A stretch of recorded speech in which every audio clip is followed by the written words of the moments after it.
அன்புமிக்க சகோதரிகளுக்கு, மதுரை வாழ் மக்களுக்கு, தமிழக மக்களுக்கு எங்கள் இசைப்பள்ளியின் சார்பாக 71வது ஆண்டு விழாவை வணக்கத்துடன் தெரிவித்துக் கொள்கின்றோம்.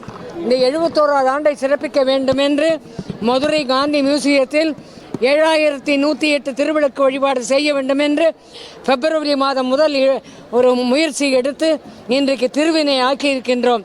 உங்கள் எல்லோருடைய அன்பும் ஆதரவும் எங்களுக்கு கிடைத்து இந்த வழிபாட்டை சிறப்பாக நடத்துவதற்கு எல்லோரும் ஒத்துழைப்பு கொடுத்து நன்கொடைகள் வழங்கி பொருட்கள் வழங்கி இங்கே எல்லோரும் வந்திருந்து சிறப்பித்து கொடுத்தமைக்கு நன்றியை தெரிவித்துக் கொள்கின்றோம். இந்த விழாவினுடைய நோக்கம் என்னவென்றால் பெண்கள் வாழ்க்கை நன்றாக இருக்க வேண்டும், திருமணமாக அந்த பெண்களுக்கு திருமணம் நடக்க வேண்டும், குழந்தை பேர் இல்லாதவர்களுக்கு குழந்தை செல்வங்கள் வேண்டும்.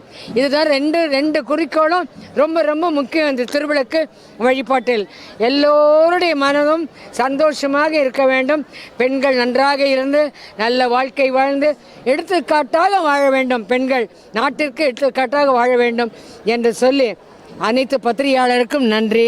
மதுரை அருள்மிகு மீனாட்சி சுந்தரேஸ்வரர் திருக்கோவில் தெற்காவிடி வீதியில் இருக்கக்கூடிய திருப்பாவை திருவெம்பாவை இசைப்பள்ளியினுடைய 71ஆம் ஆண்டு பாவை விழா மதுரை காந்தி மியூசியத்துல தற்பொழுது நடைபெற்று கொண்டிருக்கிறது.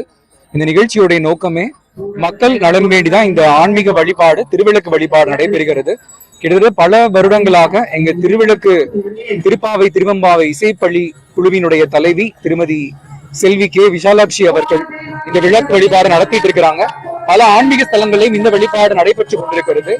அதனுடைய தொடர்ச்சியா மக்கள் அனைவரும் இன்றைக்கு ஒன்றிணைத்து இந்த திருவிளக்கு வழிபாடு நடக்குது. எல்லாரும் எல்லா வளமும் நலமும் பெறணும் அப்படின்றதுதான் இதனுடைய நோக்கமே. நான் திருப்பரங்குன்றத்துல இருந்து வர்றேன். இந்த விஷாட்சி அம்மன் நடத்துறா 7108 விளக்கு பூஜையில கலந்து கொள்றதுல மிக்க சந்தோஷம். இங்க வந்து எல்லாருமே எல்லா நலனும் பெறணும்னு வேண்டிக்கிறோம். இங்க நம்ம என்ன கோரிக்கை வச்சு இந்த 7108 விளக்கு பூஜை நடத்துறோமோ அது நம்மளுடைய என்ன இஷ்ட தெய்வத்தை நினைச்சு கோரிக்கையை வைக்கிறோமோ அந்த கோரிக்கை கட்டாயம் நிறைவேறும். இது வந்து நாங்க திருப்பரங்குன்றத்துல 1008 குத்துவிளக்கு பூஜையிலையும் கலந்துருக்கோம். எந்தெந்த ஊர்ல விளக்கு பூஜை நடைபெறுகிறதோ அதுல எல்லாம் கலந்துக்கிறோம். அதுல நம்ம வைக்கிற கோரிக்கைகள் எல்லாமே நல்லபடியா நிறைவேறுகிறது. அதனால தங்களுடைய கோரிக்கைகளை வைத்து தனது இஷ்ட தெய்வங்களை வணங்கி நம்ம இந்த குத்துவிளக்கு பூஜையில கலந்துக்கிறதுனால எல்லா நன்மைகளும் கிடைக்கும்னு நம்ம ஆண்டவனை மனதார வேண்டிக் கொள்கிறோம். செய்திகளை உடனுக்குடனும் துல்லியமாகவும் தெரிந்து கொள்ள சப்ஸ்கிரைப் பண்ணுங்க.